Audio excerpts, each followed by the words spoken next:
lire la parole de Dieu. Et c'est de cette parole aussi que Dieu utilise pour nous parler aujourd'hui.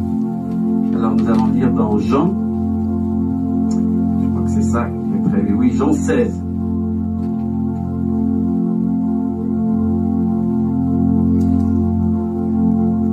Je vous ai dit tout cela en utilisant des paraboles.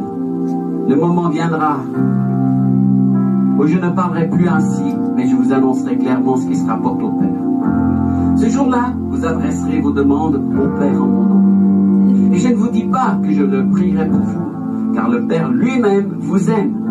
Il vous aime parce que vous m'aimez et que vous croyez que je suis venu de Dieu. Vous aimez Jésus. Amen. Vous l'avez accepté, vous acceptez qu'il est venu de Dieu. Alors si c'est le cas, le Père vous aime et vous accueille pleinement. Verset 28 de Jean 16. Je suis venu du Père et je suis arrivé dans le monde. Maintenant je quitte le monde, je retourne auprès du Père. Ses disciples lui dirent alors, voilà, maintenant tu parles clairement sans utiliser parabole. Maintenant nous savons que tu connais tout, tu n'as pas besoin d'entendre qu'on t'interroge. C'est pourquoi nous croyons que tu es venu de Dieu. Jésus leur répondit, vous croyez maintenant? Eh bien le moment vient, il est déjà là.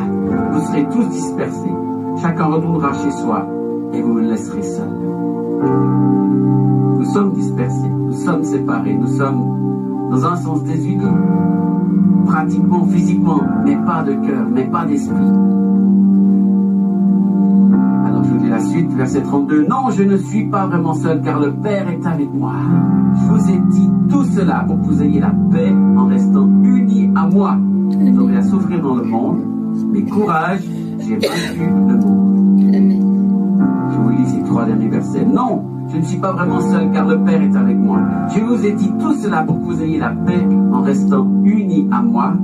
Vous aurez à souffrir dans le monde, mais courage, j'ai vaincu le monde. C'est ce que Dieu aimerait vous dire maintenant. Courage, j'ai vaincu le monde. Courage, courage.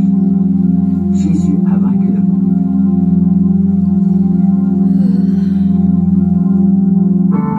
Une louange simple et profonde envers notre Dieu. Louons le Seigneur, élevons nos voix vers le ciel et louons Dieu. Louons le Seigneur, le Seigneur, élevons nos voix vers le ciel et louons Dieu. Louons le Seigneur, le Seigneur, élevons nos voix vers le ciel et louons Dieu. Louons le Seigneur, le Seigneur, élevons nos voix vers le ciel et louons Dieu. Louons le Seigneur,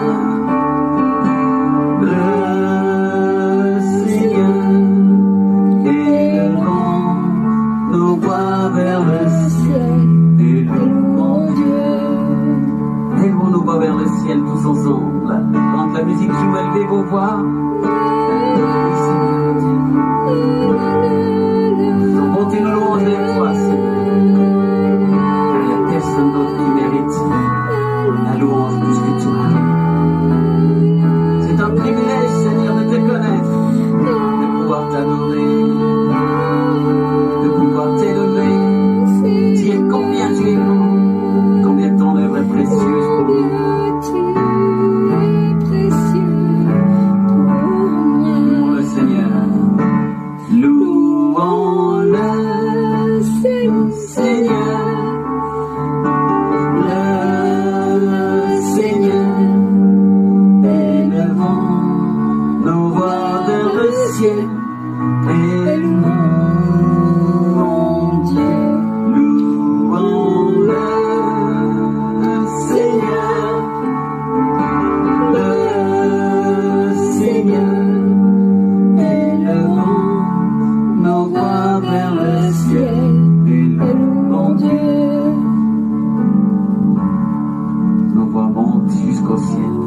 jusqu'au Seigneur, parce qu'il lève nos louanges, et nous voulons le lever comme il le mérite. Nous voulons adorer son nom, élever son nom, jusqu'au plus haut des cieux, et sur la terre, et partout, par toutes les nations, dans tous les endroits où Dieu nous a placés.